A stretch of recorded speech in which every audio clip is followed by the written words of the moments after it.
नमस्कार। चलिए आज एक बहुत ही दिलचस्प सफर पर चलते हैं। ये सफर है एक रोटी के टुकड़े का जो हमारे शरीर के अंदर होता है। ये कहानी है कि कैसे हमारा खाना उस एनर्जी में बदलता है जो हमें जिंदा रखती है और हमसे सारे काम करवाती है। तो कभी सोचा है कि ये सब होता कैसे है? नहीं, ये कोई जादू नहीं है, बल्कि हमारे शरीर के अंदर 2400 घंटे चलने वाली एक सुपर एफिशिएंट फैक्ट्री का कमाल है। तो तैयार हो जाइए, हम इस पूरी प्रक्रिया को परत दर परत समझने वाले हैं। अच्छा, सबसे पहली बात जो समझनी है वो ये कि हमारा शरीर भोजन को हमारी तरह नहीं देखता। उसे इस बात से कोई फर्क नहीं पड़ता कि थाली में दाल चावल हैं या पिज्जा। शरीर पहचानता है तो सिर्फ भोजन में छिपे केमिकल कंपोनेंट्स को, जिन्हें हम कहते हैं पोषक तत्व या न्यूट्रिएंट्स। समझने के लिए मान लीजिए कि इन पोषक तत्वों की 3 टीमें हैं जो मिलकर काम करती हैं।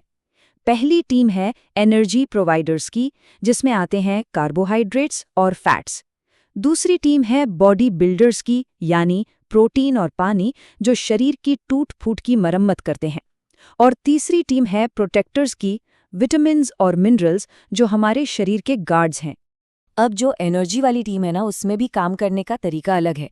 कार्बोहाइड्रेट्स, ये हमारी जेब में रखे कैश की तरह, तुरंत इस्तेमाल के लिए रेडी। 1 ग्राम से लगभग 4.2 किलो कैलोरी मिलती है।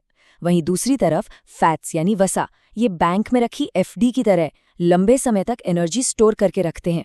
और कमाल की बात देखिए, 1 ग्राम फैट से 9.3 किलो कैलोरी ऊर्जा मिलती है, मतलब कार्बोहाइड्रेट से डबल से भी ज्यादा। ठीक है, तो अब ईंधन की बात तो हो गई। अब चलिए असल में देखते हैं कि खाने का एक निवाला जब शरीर में जाता है तो वो इस अद्भुत प्रोसेसिंग प्लांट यानी हमारे पाचन तंत्र में कहाँ-कहाँ से गुजरता है। तो इस सफर में ना 3 मेन स्टॉप आते हैं। पहला स्टेशन है हमारा मुंह, जहां खाने को तोड़ने का काम फिजिकली और केमिकली दोनों तरह से शुरू हो जाता है। दूसरा स्टेशन है पेट, जहां इसे एक एसिडिक घोल में अच्छी तरह मथा जाता है। और फिर आता है तीसरा और सबसे इम्पॉर्टेंट स्टेशन, छोटी आंत, जहां डाइजेशन और एब्जॉर्प्शन का असली खेल होता है। और जानते हैं, इस पूरी फैक्ट्री को चलाते कौन है? वो हैं एंजाइम्स। इन्हें आप केमिकल कैंचियां भी कह सकते हैं। और सबसे बढ़िया बात यह है कि ये अपना काम उसी पल शुरू कर देते हैं जैसे ही हम पहला निवाला चबाना शुरू करते हैं। हमारी लार में ही टाइलिन नाम का एक एंजाइम होता है जो वहीं के वहीं कार्बोहाइड्रेट को काटना शुरू कर देता है। मुंह से निकलकर अब खाना पहुंचता है पेट में, जो एक समझ लीजिए एसिडिक मिक्सचर जैसा है। यहाँ बहुत स्ट्रॉन्ग हाइड्रोक्लोरिक एसिड और पेप्सिन नाम का एक दूसरा पावरफुल एंजाइम प्रोटीन को पचाना शुरू करता है। खाना यहाँ करीब 4 घंटे तक रहता है। अब बारी आती है छोटी आंत की, और यहाँ अकेले काम नहीं होता। यहाँ मदद के लिए आते हैं 2 सुपर हेल्पर्स। पहला है लिवर, जो पित्त यानी बाइल बनाता है ताकि फैट्स के बड़े बड़े टुकड़ों को तोड़ा जा सके। और दूसरा है पैंक्रियास, जो एक कंप्लीट डाइजेस्टिव जूस भेजता है, जिसमें हर तरह के खाने को पचाने वाले एंजाइम्स की तिकड़ी मौजूद होती है। तो जब सारा खाना बिल्कुल अपने सबसे छोटे बेसिक फॉर्म में टूट जाता है तो अब उसे खून में भेजना है। ये काम करती हैं छोटी आंत की दीवारों पर मौजूद लाखों उंगलियों जैसी छोटी छोटी संरचनाएं, जिन्हें विली कहते हैं। ये एक गेट कीपर की तरह काम करती हैं, सारे पोषक तत्वों को सोखकर सीधे खून में भेज देती हैं। और बस यहीं से कहानी का अगला चैप्टर शुरू होता है। अब हमारा पचा हुआ ईंधन शरीर की सबसे तेज कुरियर सर्विस यानी हमारे खून में शामिल हो चुका है, जिसका काम है इस ईंधन को शरीर की हर एक कोशिका, हर एक सेल तक पहुंचाना। अच्छा, जो हमारा खून है उसे अगर हम देखें तो मोटे तौर पर उसके 2 हिस्से हैं। करीब 55% हिस्सा है प्लाज्मा, जो इसका लिक्विड पार्ट है, और बाकी का 45% हिस्सा ब्लड सेल्स यानी रक्त कोशिकाओं का है, जो इस लिक्विड में तैरती रहती हैं। और ये जो सेल्स वाला हिस्सा है ना, इसमें 3 तरह के मेन प्लेयर्स होते हैं। रेड ब्लड सेल्स या आरबीसीज, जो शरीर की ऑक्सीजन टैक्सी हैं। व्हाइट ब्लड सेल्स या डब्ल्यूबीसीज, जो हमारे शरीर के सैनिक हैं और इन्फेक्शन से लड़ते हैं। और प्लेटलेट्स, जो इमरजेंसी टीम है, जो चोट लगने पर खून को बहने से रोकते हैं। ये खून पूरे शरीर में 2 तरह की पाइपलाइनों में दौड़ता है, धमनी और शिरा।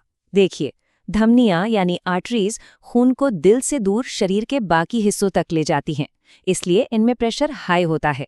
वहीं शिराएं यानी वेन्स खून को वापस दिल की तरफ लाती हैं, इनमें प्रेशर कम होता है और खून को पीछे जाने से रोकने के लिए वाल्व भी होते हैं।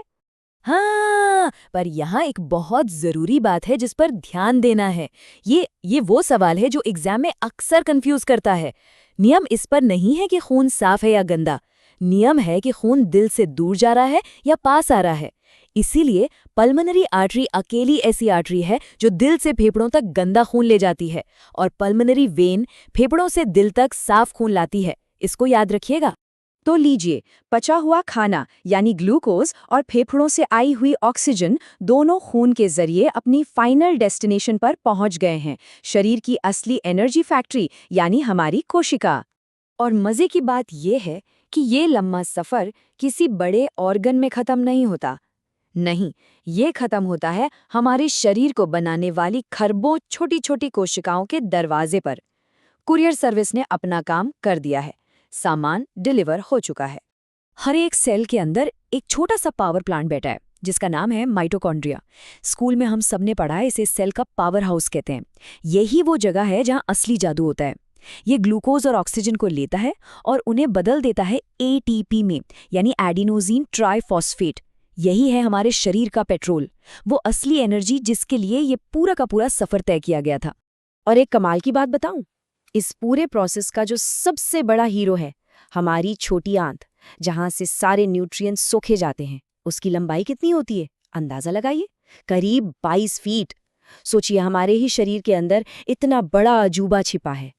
तो जरा एक पल के लिए बस सोचिए, ये जो एनर्जी बनाने का पूरा प्रोसेस हमने अभी समझा, ये हर पल हर सेकंड हमारी खरबों कोशिकाओं में करोड़ों बार हो रहा है। क्या सच में हमारा शरीर इस दुनिया की सबसे अविश्वसनीय और लाजवाब फैक्ट्री नहीं है?